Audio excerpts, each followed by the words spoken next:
All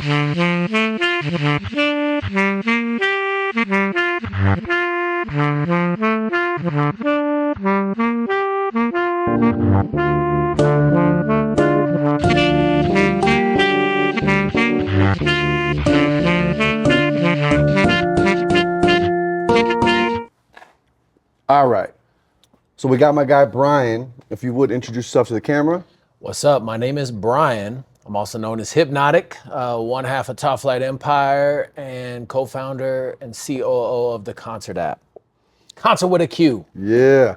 So what we do with this Creative Questions podcast is just kind of talk about the creative journey, where it started, where it's at now. Okay. So where are you from originally? I am born in Denver, Colorado. Grew up in a little suburb, Littleton, close to Littleton, but it was Denver. Okay. So went to Denver public schools. That's it. Yeah. What was that like going to Denver public schools back then? Like when and what was it like? It was, I think it was, I'm glad I did it because there was like, I grew up close to Columbine and close to Bear Creek and all these other schools that weren't. Denver public schools, to me, it kind of gave me, there was a lot of kids busting from everywhere. So I got a good idea of like different culture and different people and just different environments, I guess, normally than what. I'd imagine that it was probably the 90s when this was happening. Yeah. And so that meant like whenever breaking news would happen, they rolled the TV in on a cart, right? So technology wasn't there. So your experience Bring back the memories, man. was lacking of like interaction with certain aspects of technology that you're interacting with now. Yeah. How did that influence your creativity early on? Like the quiet?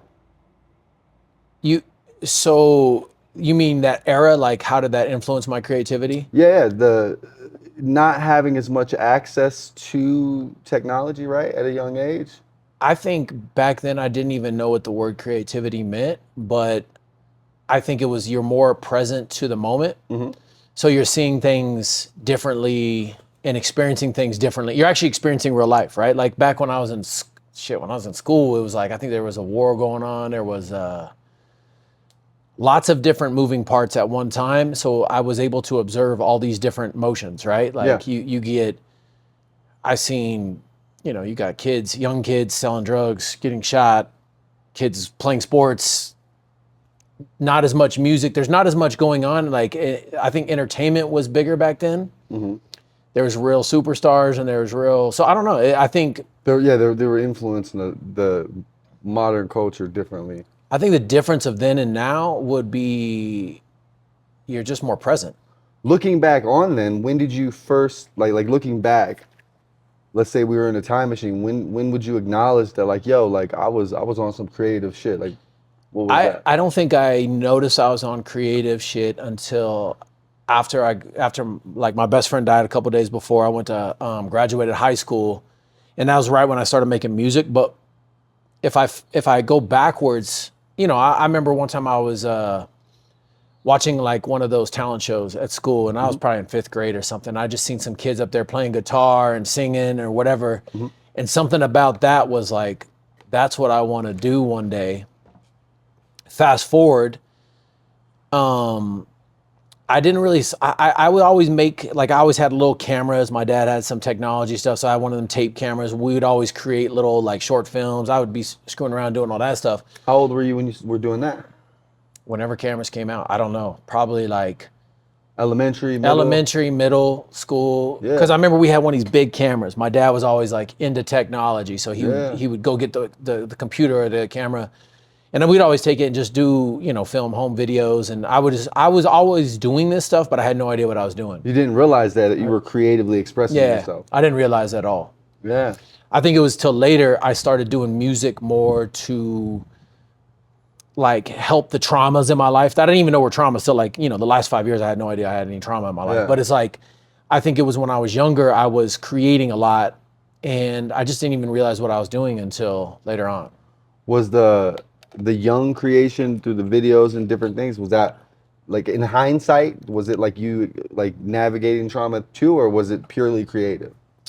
I think it's purely creative, right? I think we all experience things as we grow up. You know, your childhood, all these things happen that you don't understand. As you get older, I think I've always just had a creative mind. Like I've always just been into creating things, right? Like I Yeah. used to try to draw. I was never really good at it. I used to. That's why I asked you how early you recognize your creativity, because Yeah. me knowing you, I know how active your mind tends to be, and that's something that starts at a very young age. Like Yeah. you were a creative problem solver probably from the very beginning. From the very beginning, but I had no idea. Yeah, you just didn't right? know what it was. You Didn't know what to know, call it.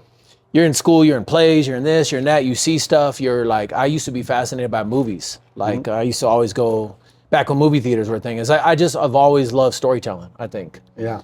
and I don't realize why I'm doing these things or that I'm even doing these things until later on. Until I look back and I'm like, oh, that's all I've done my whole life. You know, so.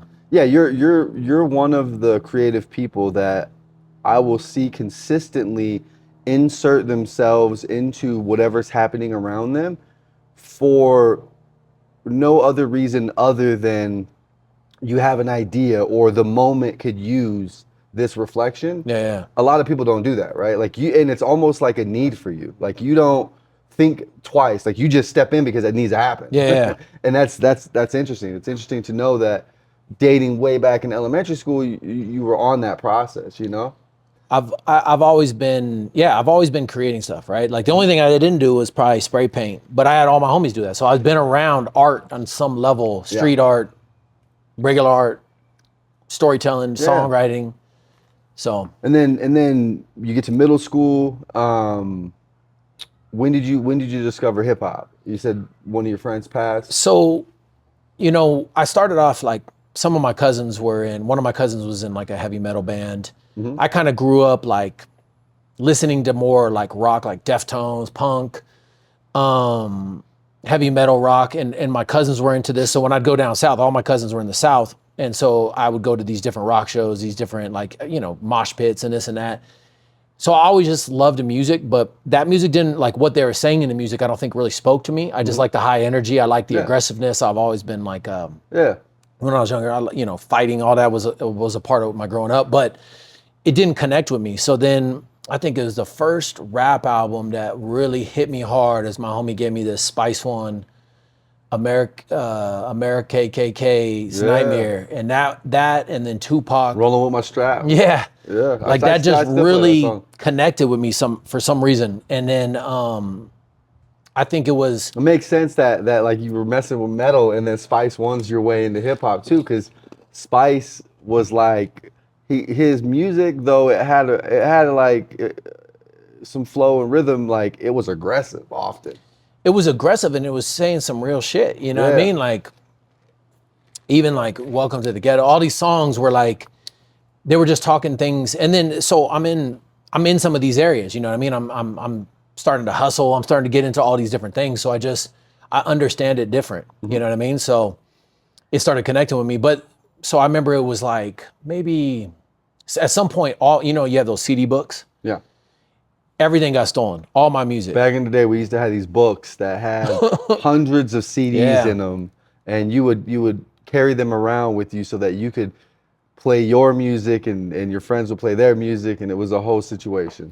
It was, that was the best times, right? Yeah. Now that I have access in my phone to every single song in the world, I don't look for songs. Yeah. But I remember going to Pirates back in the day or all these different spots, and I would just seek out the music. It was like music was all part. But once I got into rap, it spoke to me different, and I just loved it. But it wasn't until like probably my senior year that I started going to parties and kids were rapping in the backyard, and I started doing all that. And then once I laid down my first little tape on a, what are those little answer machines? Mm-hmm. Everyone back in the day, they'd have these, what was it, like what's that shit the women wear on their legs, and it's a pop guard. Like the leggings or the tights? Leggings, yeah. You put the legging over a microphone, a shitty microphone, and then you connect that to the... the nylons. Nylons, yeah. Anyways, long story short is I made my first song just rap. I never knew how to write music, but I would just freestyle. Made our first tape on a little answer machine thing. And then it was like 2 days later, my best friend died horrifically, and that really fucked me up. But then what got me into music and made me really think that I needed it was, I would rap for all my friends, and we would just, it was kind of like therapy to me, but it was also they was feeling it in a way where it was like I was speaking to them and healing them, but it was healing me. And so that was like one of the moments where I was like, there's something with this. Yeah, you know what I mean? a common bond. Yeah. So. And where did that go? Did you? It didn't go anywhere. It was like after high school, there was one point in my life where I was like, I'm going to be a kingpin drug dealer. That's where I thought like my mind was at.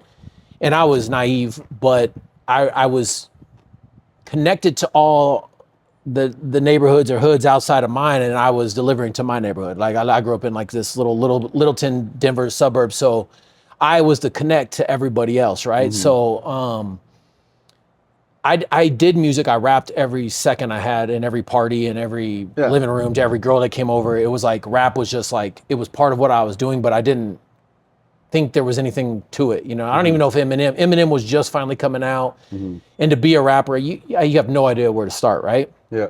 So I was like, I'm going to be a hustler. That's what I was really good at. And what happened was life got to a point where I was going to be dead or in jail. My mom was like, you got to get out to Texas. Some things happened. So I moved out to Texas, and I kind of that was the first time in my life where I was like separated from everything that was going on in the now. And I actually silenced my mind for a little bit, and I was out of everything. So out there, over that time period out there, I was, trying to do music, but I didn't really have to connect out there. But one of my people back in Denver was like, yo, there's this kid who's making songs.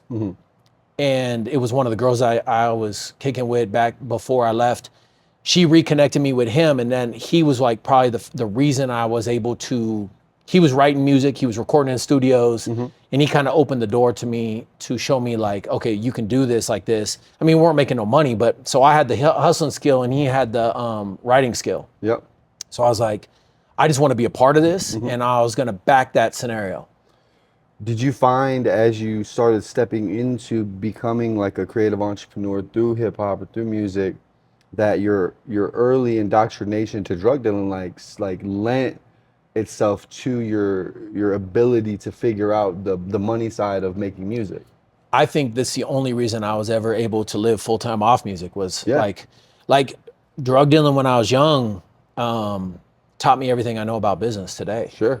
Even the business I have concert, it's like it's all kind of based on the same thing, except I learned all the hard ways that you can make a lot more money and have a lot safer life doing it legit. But Sure.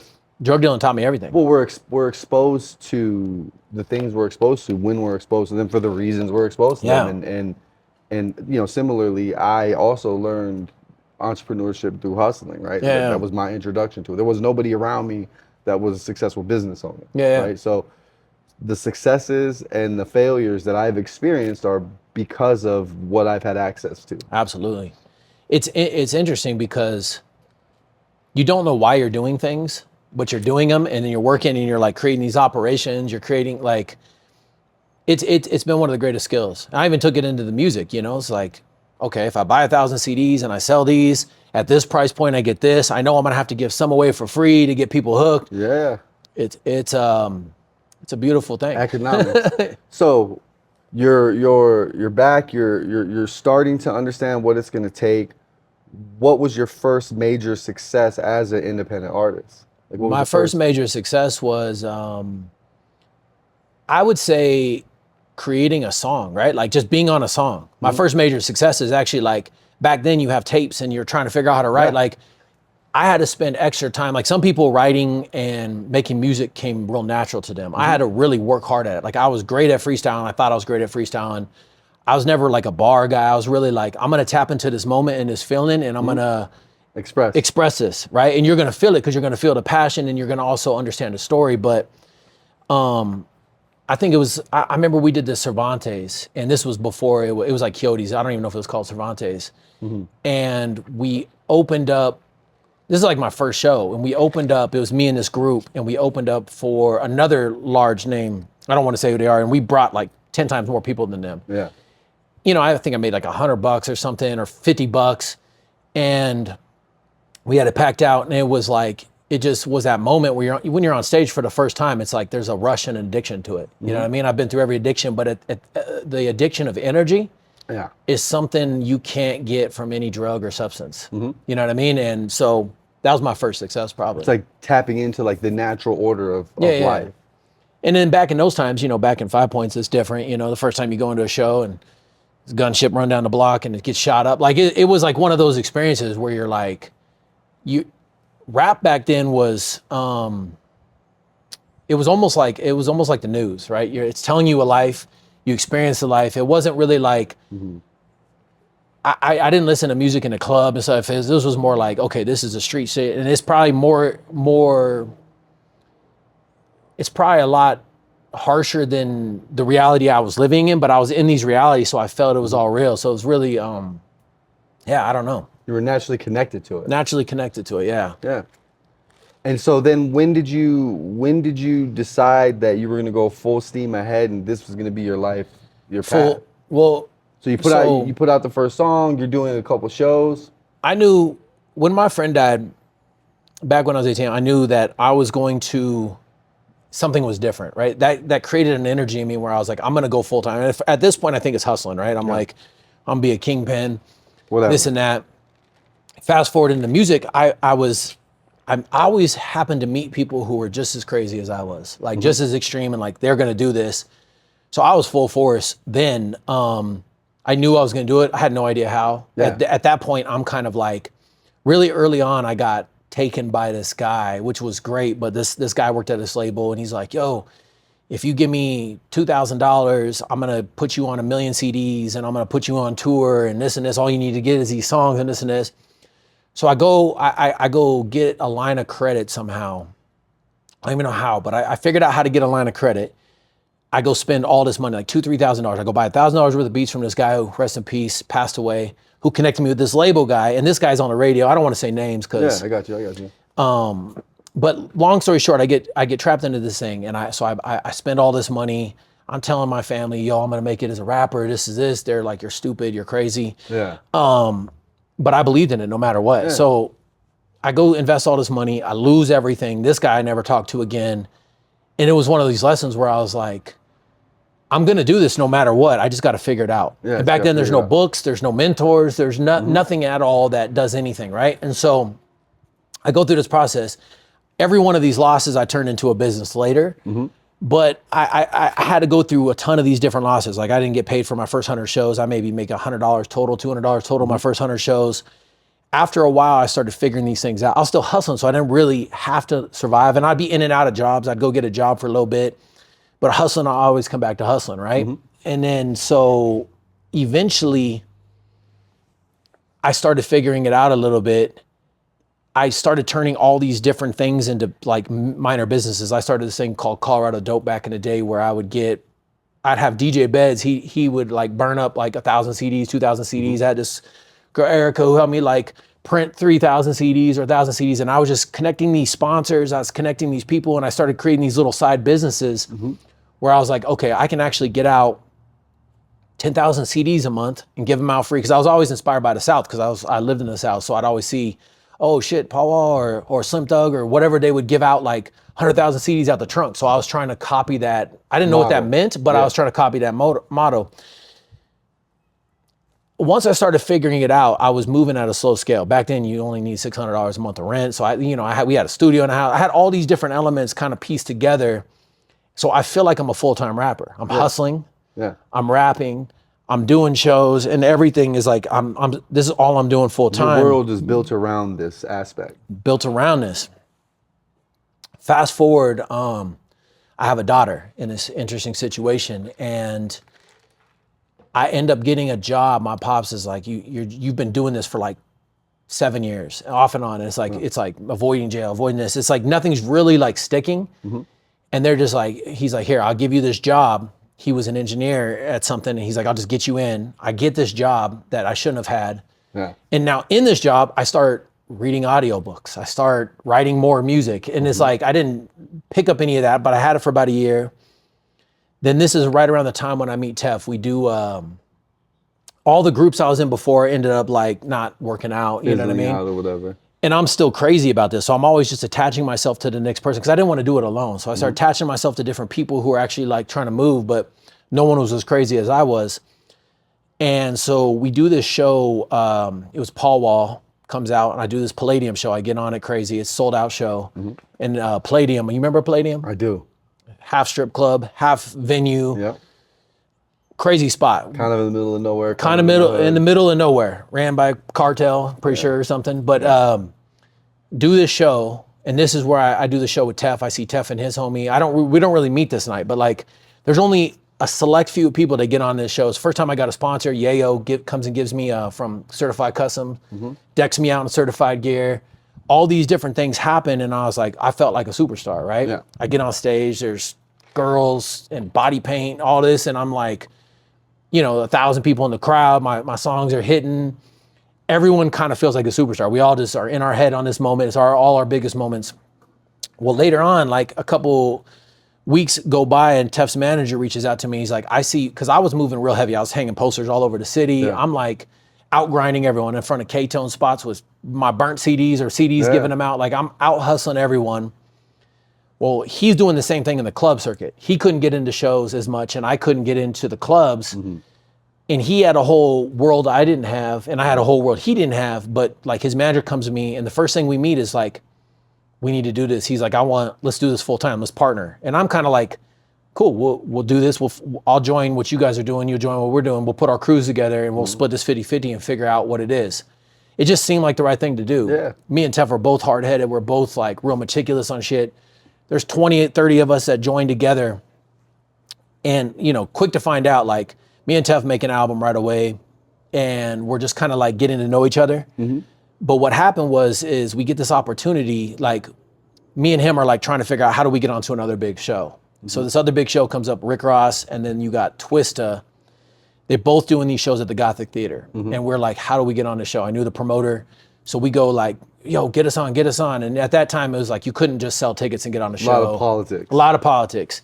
And I was never in the cool crowd. So like people weren't really like, yo, Hip, you're dope or this or this. It was like, but I had the people, I just didn't have the people who mattered, right? You were, it was a cool club. It was a cool club. I was never in the cool club. So we try to get on, we get turned down. And so out of spite, we're like, okay, fuck this. We're gonna figure this out. So we find this rock promoter and he's like, yo, I can't get you guys in here. Like they don't really like rap in there. And if you're a national, then Rick Ross obviously. But for us, we couldn't get in, so we talked our way in. We're like, okay, well, we're a rock group. We book a rock group. Yeah. Rest in peace to one of them dudes. But so we booked this rock group. They open up, but we make it look like their headline, and we switch it last minute. We put them up at the beginning, and then we booked out the rap show. Yeah. Me and Tef hit the street so hard. Okey-doked them. Classic okey-doke. Sold out the show, and we worked so hard. Like this is back when the days when you're out on the streets 24/7, talking to people one-on-one. There's MySpace, but it's not really like, that's not the driver. The driver is like, I'm everywhere. He's everywhere. This whole process after this, the whole crew, our top flight's 20 deep. It goes down to Tef and Sex, who's the original top flight, and me, and everyone else kind of trickled out. Yeah. And after we sold out, we seemed like, okay, shit, we made some money. You did it on your own merit. We did it on our own merit, and we use that as a catalyst to be like, shit on everyone. We were like, yo, we don't need you, this and this. And then we were like, from that point on, we just kind of, it showed us. You guys were your own movement. And you recognized it at that moment. So now Tef, his mom has like a brain aneurysm. So he had a little money saved up because he went to college. He was working a job at one point. I don't think he had a job at that moment, but his money was trickling out and he wouldn't spend all his money on his mom being sick. Yeah. I kind of had a job at that moment, and hustling wasn't as, as the years go on, it's not what it used to be, right? And so he leaves for a couple weeks. I don't remember how long, but he leaves, and so he leaves, he hits me up. He's like, yo, we got to either make this rap our full-time job or else I got to go do something else. And I was like, the same day I got fired from mine. So I was like, bro, I just got fired. He's like, well, let's go. Let's go, yeah. Me and him were relentless. And then that was kind of the start of it, where it was like, it went from a side hustle to a full-time hustle with no looking back. Yeah. Yeah, that's when you start seeing like wrapped vans, and you guys that comes a little later, yeah. Throwing bigger shows yourself, and you guys got that confidence. And we got that, Problem is we always had a confidence. If you know Tef, huge ego. That's not a problem. It's useful and it can hurt sometimes. It hurts sometimes. Yeah, like we were both like very confident, egoed. We thought we were the greatest in the world, even though no one else thought it. Mm-hmm. But you know, it doesn't help. You know, fans are starting to like tattoo my lyrics on them, and things are happening. Like, you know, we're doing shows, signing autographs. You know, these things get to your head. You feel like you're invincible. But yeah. So yeah, full-time music and never look back. What was next after that? Like, did you guys start touring? Did you guys start doing bigger shows locally? I think at the beginning it was, I kind of break it down now. It's like looking back, it's like we kind of always had this next power move, right? Mm-hmm. Like, and what's a power move, right? Like one is going on tour. One is we were coming up with creative ways to make money. Yep. And you know, one of the ways I wrote down on a piece of paper, I was like, I want a wrapped vehicle. I want to give out 10,000 CDs, and I want to do this big show. And so I just went to business until I figured out the sponsorship of it. But we would just start making power move by power move. Mm-hmm. And we were able to, at some times, like, oh, we'd land 10 grand here, 20 grand here. We'd make these certain moves that were like getting us through to the next big move. And, you know, pieces started coming together. I was always like, who else is doing it? And there was very few people back then doing it. Like at this time, I probably could name every single rapper on my hand. Like I knew everybody. Yeah. And so I think it was, Black P's name kept coming up. Mm-hmm. And he was one of the people where I was like, okay, we got to figure this out because he's doing all these big shows. He's doing something we're not doing. Mm-hmm. And at the time we were doing something he wasn't doing. So I reached out to him, and somehow we connected through this other group, these other couple guys who had success in other fields. We put this little label thing together called ME. Mm-hmm. And that was like probably one of the first like labels. Like we built technology. It wasn't really ever me doing the technology, but like we had this idea. We built something similar to BeatStars. Yeah. Where we're selling beats. We found producers. We kind of had this operations. Like we were meeting for meetings all the time. We were like making money, creating LLCs. Nothing I understood at all, but like that was our first label. We probably raised, you know, quite a bit of money doing this. We were throwing shows. P was on the touring side, so we kind of put all these worlds together. He would take us out to like, yo, go tour with us. Mm-hmm. So we tour with him, even if we'd show up and do one song or two songs. Uh-huh. And it was like, and then we brought him into the, yo, you can headline your own shows, because he wasn't headlining his own shows. So we were kind of doing that side. He was doing that side, and Tef was doing the video side at the time. He shot our first like 100 music videos. Mm-hmm. And we just had this operation that worked. Now, it didn't work forever, but it was one of those things that just kind of showed us you can have a fully operated business and make money. You know, we had interns, we had blah. It was dope. Yeah, it seemed like that was like an introduction to what you're doing now, in a sense, right? Like you were absolutely learning how to implement tech into what you're doing. You're learning how to utilize resources. Yeah. And you're still from all the way to the beginning, which is being a facilitator, right? Like, that's the ultimate thing with everything, is like how do I contribute to the situation that's gonna maximize or benefit the situation the most? Yeah. Like most hustlers or most successful people I know, what they're really good at is looking at something and giving themselves to it, like solving that problem. Yeah. You know? I think at the point, I don't know if we knew what problem we were solving, except for, you know, I think a lot of artists have this where it's like when you start off, you're like, I want to put Colorado on, and I want Colorado to be like, I was all Colorado. Like all I cared about was Colorado. Now we're doing shows outside of Colorado. We're doing a lot of different stuff. We're building fans, but I was very invested in Colorado. Mm-hmm. Like we wanted Colorado to win. It wasn't just about us. Like, you know, there's a competitiveness to it where you're like, I want to be the best. Yeah. But it was more so like, I want Colorado to win because these are my people. You know what I mean? And I think during that time, that was the larger model of the industry, right? Like you were seeing, like when Nelly and them came, it was like the St. Louis thing, and you know, when New Orleans and the Dirty South and Cash Money and No Limit, and it was like you were seeing the major labels kind of push out these markets and use it as a tactic. And Colorado was one that hadn't. It was a strategic thing that hadn't happened yet. Yeah. I think it was it was all that was going, and then when that stopped, we had a manager come in from outside who was like, he had big visions of industry stuff, like getting signed, big visions. And we kind of took that path next, which was interesting. You just see, like, as you grow in any industry, the curtains always get pulled back and you get to see the truth on everything. Yeah. Which I think is a beautiful, I think everyone needs to experience it, right? Because we always think one thing and it's just a perception, and then all of a sudden that perception gets bigger and you're like, oh, okay, it's nothing what I thought. Not that at all, yeah. But you throw a costume on to get in, and then you're like, oh, wait. You get lost in your own dream sometimes, and you go to, and you know, like, took the scenic route to get to where I'm at, but I love it all. And so you guys started doing some working towards major label stuff. You guys are doing shows all over the city. You guys become more or less a household name in the hip hop community in Denver and Colorado. You guys did some of the biggest shows in Grand Junction and Aspen and, you know, Springs, Denver, wherever. Like, everybody at this point knows Top Flight, knows Hypnautic, knows Tef as like staples of Colorado. Yeah. And you guys have played shows all over the place and done that.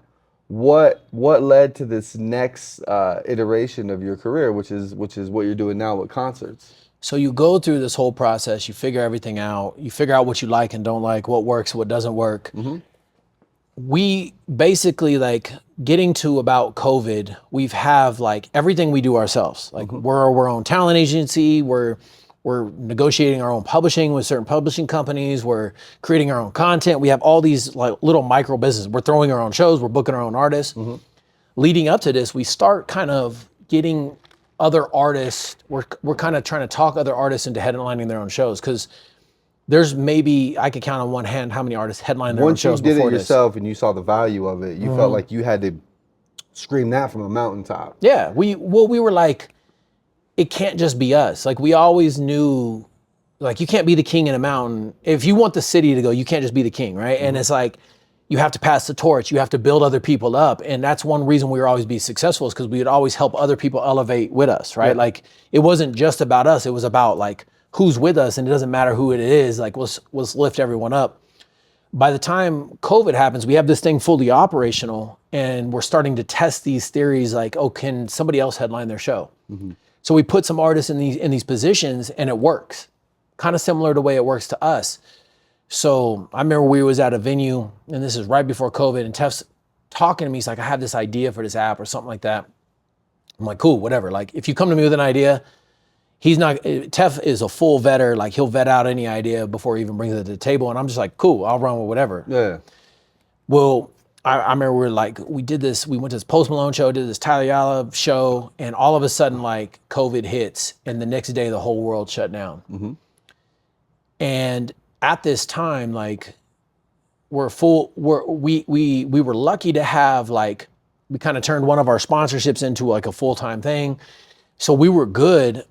So it gave us a moment to, like, stop everything we were doing and kind of reevaluate it. Yeah. And explore this idea of the app a little bit more. We try to get into this thing. So the world shut down, and we're like, one of our other partners, she was like submitting us to like Techstars or to different accelerator programs, which I have no idea what this is, right? Incubators or whatever. Incubators, and I'm just like, cool, I'm kind of down for whatever, right? Like, it's just like, whatever happens, as long as we're doing something with music and we're doing what we want, I don't care how it happens, I just want it to happen. Well, we go through this process where we're pitching our business to Spotify, to Amazon, to every major label. And you know, like, my whole career, I've been in the Atlantic Records office. I've been in these like label meetings and this and that. Nothing like this. This is like, hey, we have a piece of technology that could disrupt and change this whole entire industry, and we're pitching this to... Which is interesting, because you guys, from a very early on, it seems like you guys were disruptors, right? We've always been, We're never interested in like status quo, cool kid club. Like, you guys wanted to disrupt the system from the outside. Yeah. And so whenever this opportunity with the incubator came up with the technology and being able to disrupt it, it made sense that you guys would gravitate towards that. Absolutely. Me and Tev are hard-headed, like, so it's probably why it never worked out in a label. Like, we had opportunities to get major deals, but like, we're too old to conform to something. Like, it's like, if I was a young kid, it may be different, but like, by this time I'm like in my 30s, living off music full time. So like a label's not really like, we just weren't able to be what they needed, I think. And I didn't understand that game. So And possibly you had seen behind enough curtains seen behind enough curtains to realize you couldn't be what they wanted because you weren't that. Like, Yeah. you recognize it now. we recognize it. It's like, I'm not going to be what you need me to be. You know what I mean? And I'm going to figure this out my way. Yeah. And we're just not good at listening to other people's ways, which is good and bad, right? You can actually get some really good insight from people, but if it doesn't make sense, it doesn't make sense. Sure. So we're pitching these labels, these businesses, this idea, and we make it down. Like, to give an idea from what I heard is like Techstars is like 1 in 10,000 people get accepted, right? This is what I'm hearing at the time. We're like the number 11 person at the end of this whole scenario, and we just didn't make it in. They're like, you know what? I love what you're doing. You guys have something, but it's just not for us. Yeah. In my mind, I'm like, okay, we're such disruptors. Like, we're going to change this whole industry and disrupt what you guys are doing because we want to be Spotify for live music, but pay way more money and help artists way more. You know what I mean? So it's like, we're kind of like, whatever. We're still working on our idea because we know it's going to work. We just don't know how it's going to work. And then another person from Techstars in Austin calls us up randomly and is like, hey, I want you guys to interview for this. Yeah. This is the technology side, not the music industry side of this business. And we got one phone call, we got in. Yeah. It's crazy. Yeah, it's interesting that it took someone from outside of what you were doing to recognize the value. Yeah. As opposed to like the traditional path, like again, on the disruptor thing.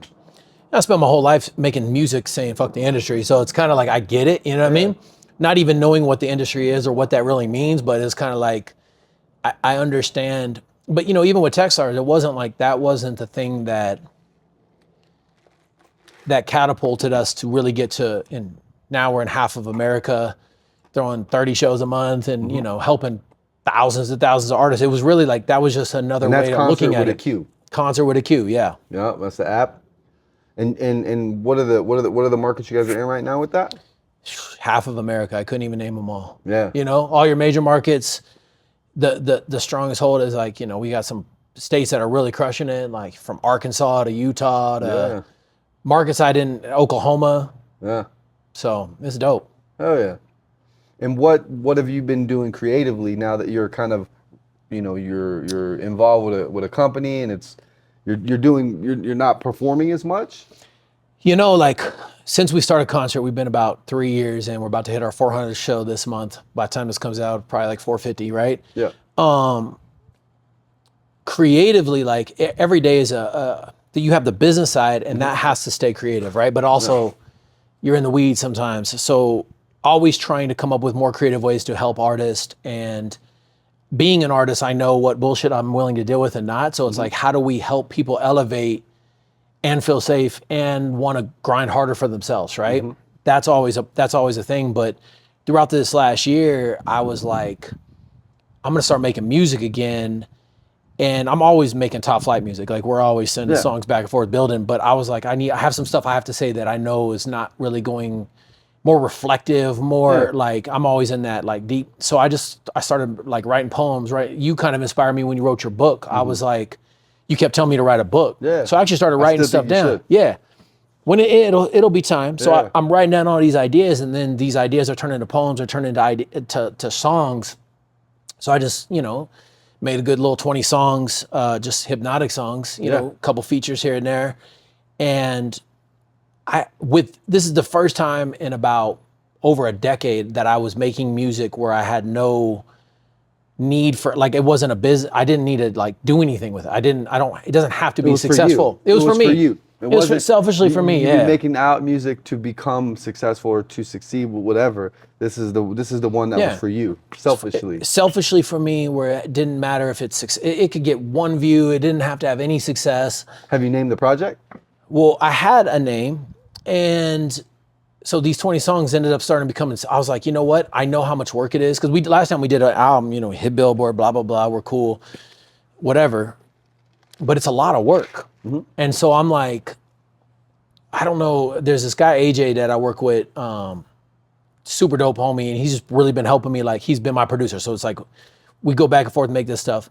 But long story short is, I had a name for the album. I was going to name this album. And then I was like, you know how much work it takes to do an album? Sure. And it's not really the work of creating the music is easy for me. It's like, okay, I got to create 100 pieces of content, the rollout. Yeah. I was like, I'm just going to start putting this out single by single because I haven't touched my single platforms, like Hypnautic platforms, in decades. Yeah. So it's all dead. So I just like start releasing singles, and I'm like, I'm just going to see if people like this. If like, do people even want to hear what I have to say? And if they don't, I don't care. I'm still going to release it because it's in the world. It's almost like I'm creating this time capsule that one day my kids can go back and be like, oh, okay, this is what he was going through at this time, or this is what wisdom he's going to give me to help me through this moment. And so I'm just started releasing. I'm only released 3 songs. I'm doing every other Monday, and it's not an album anymore. It's a project. Yeah. And I mean, it's going good. Like that's why I asked that question that way. Yeah, yeah. I wanted you to explain what it was. And what I think is interesting is like you're not realizing that it's actually you going through the creative process again. Yeah, yeah. Right, brand new, and then you're able to take those problems solved, that wisdom, and offer it to the people that are involved with concert. Absolutely. Because here you are at stage 1 as almost artist on concert, right? As Hypnautic. So like, yeah, Top Flight has all these accolades and accomplishments, and you guys have been doing it for so long. All the Hypnautic stuff kind of went away, and now you're resurrecting that, but you're doing it in a way that's almost as though you never existed. Exactly. And you get to go through like it's cool because you're actually going through your own filter. Absolutely. And seeing what works. And so then when you have these conversations with these kids in Utah and California and Arkansas or whatever, like you can give them real time information because you're experiencing it today. That's the biggest insight I've had is like, I'm like you, right? Always mentoring, always giving advice. I love to see people elevate, but it's like, I was starting to notice like, okay, Top Flight has made it to this level, right? And it's like, it's not starting from the bottom going here. Hypnautic is starting at the bottom again. So, and I'm not trying to go all the way to top, but I'm trying to understand, I'm understanding my customer better, my artist better. You're curious. Like you get to be curious again. Yeah, that's probably been the biggest thing is like understanding, okay, like I could tell you what to do. Oh, go create this content and do this, but like actually having to do it. What does it feel like when you release a song and it doesn't hit? You're like, oh shit. You're experiencing that again because you're not able to stand on the accolades of what you had already done. You're allowing yourself to be vulnerable at a time when you have what vulnerability means and how it can impact the overall experience. Yeah, it's I think it's some kind of beauty in it where I enjoy it, and I think it humbles you in a sense too, because like, Top Flight got to a point where everywhere we go, like my family has to deal with it. Everywhere we go, like I'm running into somebody I know, right? Well, right now I'm at this point in my life where it's like people see me and it's like respect and love, but it's not like I'm not famous. Like, in one moment I felt this fame sense. So now it's more like just being a cool guy and people know you, but it's not like, so it's a whole different way to look at it. I love it though, because it humbles you. Yeah. Like some songs go, some songs don't, but I'm okay with it all. And how do you so when a song doesn't go right and you release it, you're experiencing that emotionally, you're experiencing that process. And so when one of the artists that are on the app or involved with the company go through that, you're able to give them your real play-by-play instruction on what you did to, okay, this didn't work.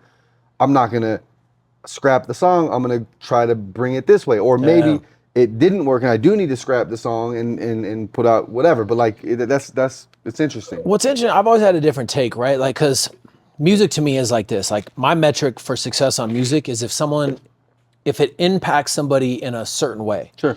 I've had a lot of people like, yo, this song changed my life, or this really gets me when I feel like this, or I like to escape and listen to this in this moment. So my metric has never been like when we hit billboards or we just sold out shows, like that's dope, but that's not the metric I was looking for. Like my metric was always like, who am I impacting and who actually fucks with this music? So to see these other artists is like, one of the biggest things for my app is telling you like, your song could have 0 views and you could sell out a venue more than someone who has 1 billion views and can't bring 2 people. Yeah. So and often that's the case. Often that's the case. Because the artist the artists that found a way to crack the views or the plays, Yeah. right? They often didn't take the time to crack the connection with the fans. The artist that doesn't necessarily have the plays or the views, but they have devoted themselves to connecting that human connection, which then translates to bringing people to events. That's why I fell in love with hip hop. It was speaking to me. There was like moments in reality that it was like I see this. This is happening. I feel this. This is there. And I think music gets lost in the commercial side of things. You know, like I'm making this to survive. I'm making this to be a product. Yeah. So I think it's art. The biggest thing I have for artists is just like connect with people. Yeah. That's your best promotion tool. Like you could spend $1 billion and not get anything, but you could spend an hour and get everything if you just connect with people. I think no matter how far down the path you get, making sure that you allow yourself to still be vulnerable while creating is like the most important thing. Because if you stop putting yourself out there, then that's it. It's done. Game over, right? But if you are willing to rescope your experience and present it, not so much to the world, but just present it, paint that wall, you know, hop on that skateboard when you're 50, Yeah. you know, go back and record an album and put it out no matter what, whatever it is. Like allowing yourself to be vulnerable is the key. That's the key to life, really. Vulnerability is the hardest thing for, especially men, I think. Maybe it's all in general, but like to reach a vulnerable state, to say something that may make you look like a pussy or, you know what I mean? It's like, it's tough, but I think there's a power in it. There's a transfer in energy. If you don't put your energy into something and you don't put your vulnerability into it, then it doesn't it doesn't blossom. It don't bloom. You know, it's one of the main keys. The main key. Yeah. I don't think there's anything that beats it. Right. Yeah. I think vulnerability is crucial. So it's dope, man. It's been a good ride. Oh yeah. Well, we got my guy Hypnautic, Brian. Thank you for coming on the Creative Questions podcast. Hey, thank you. Shout out to the Creative Questions podcast.